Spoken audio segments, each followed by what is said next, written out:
Boa noite. É, eu vou começar a apresentação do meu trabalho. Eu sou Eduardo Xavier, eu vou apresentar sozinho o trabalho. E o meu trabalho é sobre caso clínico, sobre depressão, com uma visão humanista rogeriana. Eu vou começar o trabalho mostrando um vídeo, depois explicando sobre um pouco sobre depressão, e logo após vou relatar o caso clínico que eu peguei. Todo mundo já se sentiu ou irá se sentir triste em algum momento da sua vida. Afinal, coisas ruins acontecem nas nossas vidas e ao redor do mundo. Mas e quando a tristeza não passa de jeito nenhum e nos atrapalha a viver nossas rotinas?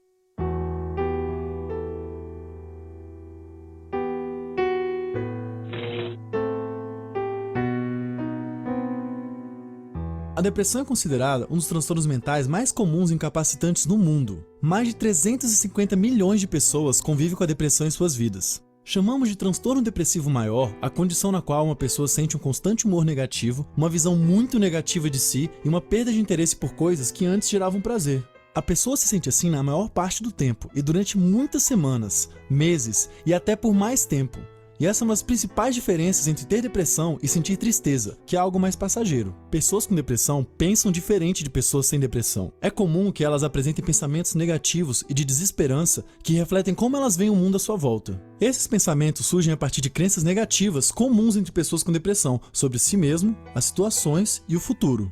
Já falamos antes sobre o viés de confirmação e o raciocínio motivado. No caso de pessoas com depressão, esses vieses têm um papel importante, pois essas pessoas prestam mais atenção e dão mais importância a informações que apoiam suas crenças negativas, enquanto ignoram ou desvalorizam a importância de informações contraditórias com essas crenças. Isso tende a fortalecer as crenças negativas da pessoa ao longo do tempo e tornar os sintomas mais severos. Nos focamos até agora no nível de análise psicológico da depressão. Levando em conta o nível de análise biológico, também sabemos que hormônios liberados durante situações de grande estresse podem alterar o funcionamento dos neurônios, especialmente se essas situações ocorrerem em determinados períodos da infância e de maneira prolongada, e isso pode estar relacionado a uma maior propensão de desenvolver depressão. Pesquisas indicam que o hipocampo, uma região do cérebro envolvida no funcionamento da memória, pode ser danificado a partir da liberação contínua desses hormônios, e isso pode levar a uma mudança até mesmo anatômica nessa região do cérebro, que predispõe tais pessoas à depressão. Pessoas com depressão podem se sentir tão impotentes, apáticas e desesperançosas com suas vidas que as suas relações com os outros e as suas atividades cotidianas podem ser extremamente compromissadas, levando a uma maior propensão a se isolar socialmente e a realizar tentativas de suicídio. Nesse sentido, a depressão é uma condição que afeta não apenas as pessoas vivenciando o sofrimento, mas todo o contexto no qual ela vive e a própria economia do país, já que, por exemplo, uma das maiores causas de afastamento do trabalho é a depressão. Apesar do conhecimento sobre depressão que possuímos atualmente e como essa condição pode ser perigosa, ela ainda não é levada a sério por muita gente. Muitos pensam que se trata de algo controlável, passageiro ou nada sério demais. A depressão não costuma estar sob controle consciente da pessoa e pode prejudicar seriamente a vida dela. Sem ajuda profissional, pode ser extremamente difícil lidar com essa condição. A prevalência tão grande da depressão no mundo não se explica mais pela ausência de conhecimento sobre o fenômeno ou pela falta de alternativas para o tratamento. Já existem atualmente vários tratamentos com altos níveis de eficácia. Essa alta prevalência parece se relacionar com noções difundidas e ultrapassadas sobre o quão grave pode ser a depressão e também o receio que muitas pessoas ainda têm de recorrer a um profissional para buscar ajuda. Aqui vão algumas dicas que podem ajudar pessoas com depressão. A primeira dica é deixar o preconceito de lado e procurar um profissional qualificado que possa te ajudar. Isso pode fazer toda a diferença. Outra dica é tentar se envolver propositalmente em atividades físicas e sociais, tais como práticas esportivas e encontros com amigos. O envolvimento regular com essas atividades pode ter vários efeitos benéficos e reduzir os sintomas. Uma última dica é tentar prestar atenção e anotar os pensamentos que surgem na sua cabeça logo antes de você começar a se sentir mal e durante os momentos de maior tristeza. Se tornar consciente desses pensamentos e imagens que passam na sua cabeça é o primeiro passo para poder questioná-los depois e verificar se eles são realistas. Questionar esses pensamentos pode ajudar a flexibilizar crenças rígidas e diminuir os sintomas da depressão. Nem sempre fazer essas coisas é fácil, e o uso de medicação pode ser necessário para reduzir os sintomas a níveis que permitam à pessoa realizar esse tipo de atividade mais facilmente. Depressão pode ser algo sério, pode matar e também pode ser tratada. Se mais pessoas soubessem disso, quantas vidas não poderiam ser poupadas de um enorme sofrimento e até mesmo de uma morte prematura? Curta e compartilhe o vídeo para que mais pessoas saibam sobre o que é a depressão.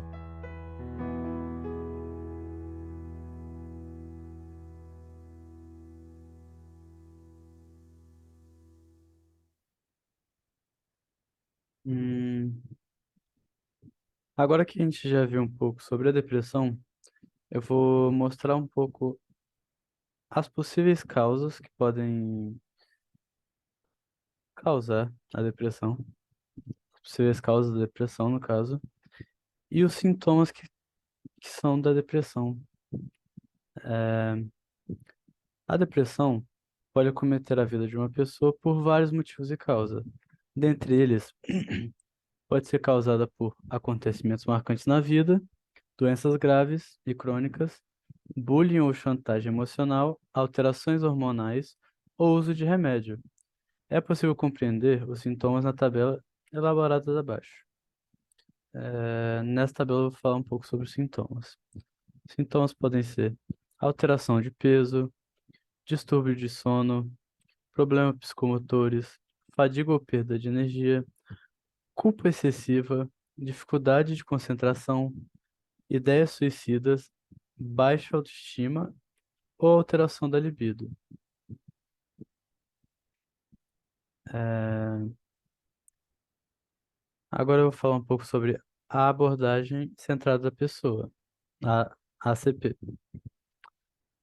A ACP é uma abordagem criada por Carl Roger e tem o viés de uma psicologia mais humanista, que propõe estimular uma relação transparente entre profissional e paciente.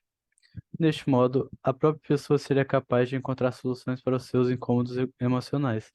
Sendo assim, o psicólogo é capaz de produzir tais sentimentos no paciente ao construir uma relação de compreensão e de segurança com ele. Não importa o que é dito durante as sessões, o psicólogo o aceita como ele é.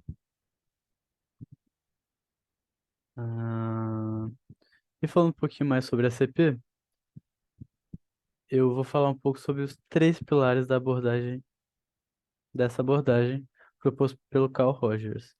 A primeira delas é a empatia.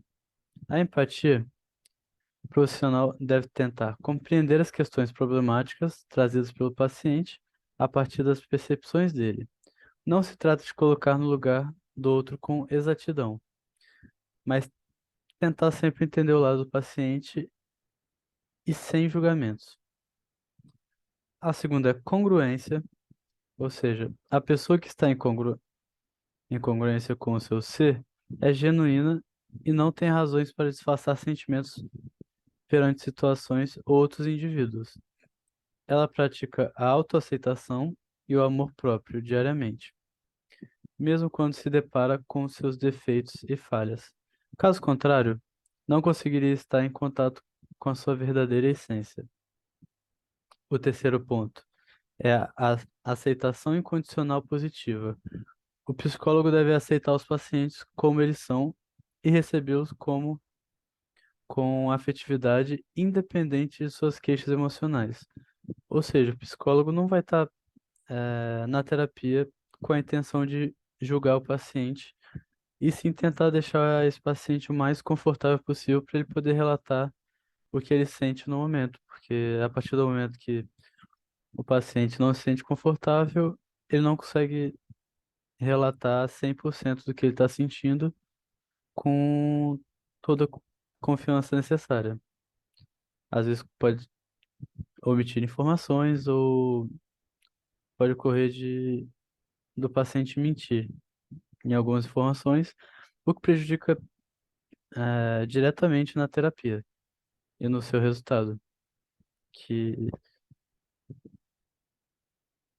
no seu resultado.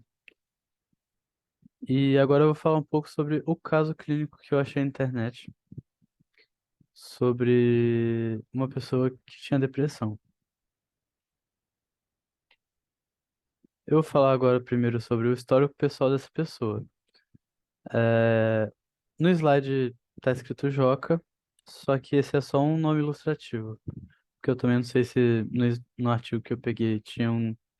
Também estava o nome ilustrativo, só que eu optei por não pegar o mesmo nome que estava no artigo. Hum, Só que o paciente que eu peguei se chama Joca, ele tem 30 anos, ele é do sexo masculino, ele é branco, viúvo, natural do Rio de Janeiro, estudante de nível superior, e trabalhador na área de saúde, em nível técnico. O motivo de sua consulta é não ter mais vontade de viver. Ele não sente mais prazer na vida. Falando um pouco sobre o histórico dele, ele é natural do Rio de Janeiro, tem quatro irmãos, sendo que ele é o mais velho. É, ele possui um desenvolvimento psicomotor e cognitivo dentro dos padrões da normalidade, então a depressão dele não é algo que veio da genética ou fatores genéticos, no caso, e sim por acontecimentos da vida dele. Ele foi criado com a mãe, só que teve o pai ausente.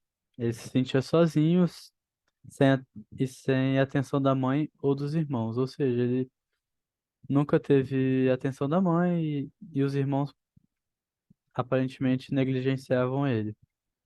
Ele estudou no colégio naval e ele não teve amigos que poderiam contar. Ou seja, no máximo ele teve colegas que eventualmente não poderia falar sobre as questões dele. É, E em sua formatura, ninguém de sua família compareceu, o que realmente mostra negligência da família. Ele sempre foi tímido e reservado, não teve muitos amigos durante a sua infância e na sua adolescência, não mantendo um relacionamento bom social com os demais familiares. Ele, ele não costuma solicitar ajuda da família. E pelo que parece, ele também não busca ajuda ou conselhos com amigos também, porque pelo que se pode notar, ele não tinha muitos amigos que ele podia contar. Ele teve um único relacionamento estável na vida dele, que foi com a Márcia, que eu também coloquei Márcia como nome, é, coloquei Márcia como nome figurativo, porque eu não queria botar o nome que tinha no artigo. Mas eles se conheceram quando ele tinha 24 anos e eles casaram e tiveram um filho. A esposa era o único apoio e ela acabou falecendo. É, e após o falecimento dela, ele continuou a morar com a sogra e com o filho. E a sogra foi a única que ajudou a criar esse filho. Agora que eu já falei do histórico pessoal, eu vou falar um pouco sobre o histórico de doença dele e de onde meio que a gente percebe que surgiu os sintomas e pode estar associado com a doença e seus motivos. É, A doença, os sintomas que ele sente são sentimento de desânimo, choro excessivo, tristeza e revolta com as pessoas ao seu redor. Esse quadro se iniciou após o falecimento da esposa, que morreu por distrofia muscular progressiva. Ele relata dificuldade no trabalho e um tormento ao assistir e focar a atenção aos estudos, ou seja, ele não consegue nem trabalhar, muito menos assistir suas aulas como ele conseguia fazer antigamente. Após a morte, o falecimento da esposa, ele começou a ter episódios de insônia e perda do apetite. É, Juntamente com a insônia e a perda de apetite, ele começou a se isolar socialmente. Destacou que quando não dormia, ficava com o filho, que fazia lembrar da esposa. Ou seja, ele se isolava da sociedade, não buscava amigos, nem a família, que também era negligente. E só quem ele realmente tinha contato era o filho, só que esse filho acabava trazendo lembranças da esposa, querendo ou não, tem uma ligação muito forte entre todo esse ciclo, sabe? É, Ele não tem uma base de apoio e se sente punido por Deus, ou seja, ele acha que tudo isso ocorreu na vida dele por alguma punição divina e que tem alguma coisa a ver com a imagem de Deus. Procurou apoio psicológico no curso universitário dele, e ele foi encaminhado ao programa de prevenção de suicídio, pois no relato dele, ele tinha esses pensamentos suicidas e os sintomas estavam muito acentuados, ou seja, tipo, todos esses sintomas eram constantemente ocorrentes na vida dele e no seu dia a dia, que comprometia diretamente a sua rotina. Agora eu vou falar um pouco sobre a análise do caso e o que o psicólogo da abordagem ACP pode fazer para contribuir eh, na aliviação dessa dor e como ele pode fazer para lidar com a depressão de uma forma que não afete tanto a vida dessa pessoa. Eh, no caso que eu acabei de citar, o psicólogo que é da ACP, ele aceita, reconhece e esclarece os sentimentos negativos do paciente, esforçando-se através do que diz e do que faz para criar uma atmosfera em que o cliente possa chegar a reconhecer que tem esses sentimentos negativos e que é capaz de aceitá-los como uma parte de si mesmo.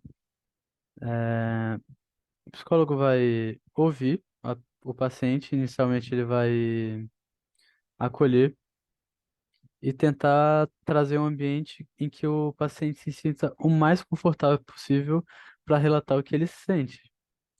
E com essa relatação, fazer com que ele aceite esse sofrimento como parte de si e tentar buscar formas para poder lidar com isso melhor. O conhecimento do psicoterapeuta tem importância, mas essa sabedoria tem um peso especial na relação de ajuda. Isso significa que muitas vezes o psicoterapeuta, através de seu conhecimento, cria uma relação vertical, ou seja, parece que tem uma diferença de poder em que o terapeuta, por exercer, por mostrar que tem algum conhecimento, exerce um papel maior do que o paciente. É, paciente e que isso pode afetar completamente na terapia e fazer com que o paciente se retraia e não se sentir, tipo, ajudado, sabe? Não sentir um acolhimento do psicoterapeuta por achar que o terapeuta tem mais conhecimento e isso pode acabar rebaixando ele, sabe? Ter essa ideia na cabeça dele, o que não é legal para terapia. Então é necessário que a relação entre os dois seja horizontal, sem aumento ou diminuição de nenhum dos lados. Ou seja, o terapeuta tem que se mostrar no mesmo nível que o paciente e não tentar mostrar alguma dominância ou mostrar que sabe mais, porque o paciente pode se sentir intimidado e não se sentir livre para poder falar sobre os seus acontecimentos, suas vidas, de sua vida. O terapeuta tem que estabelecer um clima permissivo a fim de que o orientando possa expressar livremente suas vivências emocionais. Ou seja, é, com os três pilares que eu mostrei mais cedo na apresentação, o paciente vai se sentir mais livre e pode sentir mais à vontade para tirar suas máscaras, sabe? E mostrar o que realmente ele sente e a pessoa que realmente ela é, sem esconder nada ou omitir alguma informação. É, a compreensão e expressão da vivência do cliente. É possível ter compreensão e expressão da vivência do cliente, permitindo a reflexão sobre elas. O paciente torna-se seu próprio terapeuta e aprende a lidar sozinho com as situações que surgem em sua vida. Ou seja, a abordagem ACP busca mostrar ao paciente que ele pode buscar o significado de todas essas emoções que ele sente, buscar o que inicia esses sentimentos, que no caso clínico que a gente acabou de ver, a morte da esposa traz um sofrimento muito grande e o terapeuta da ACP vai fazer com que o paciente perceba por si só esses sentimentos e poder lidar sozinho com essa situação, sabe? Ele mostra que o paciente ele pode sim lidar com essas situações sozinho, somente buscando em si mesmo as respostas. Essas são as referências dos artigos que eu busquei. O primeiro é sobre um artigo do Carl Rogers, que é um livro do o Carl Rogers, no caso, que o nome é Psicoterapia e Relações Humanas, Terapia, Teoria e Práticas da Terapia Não Diretiva. E esse segundo link é sobre o caso clínico que eu preguei para elaborar esse trabalho e os slides. Obrigado pela atenção e obrigado por me dar essa chance de apresentar esse trabalho, professora. Obrigadão.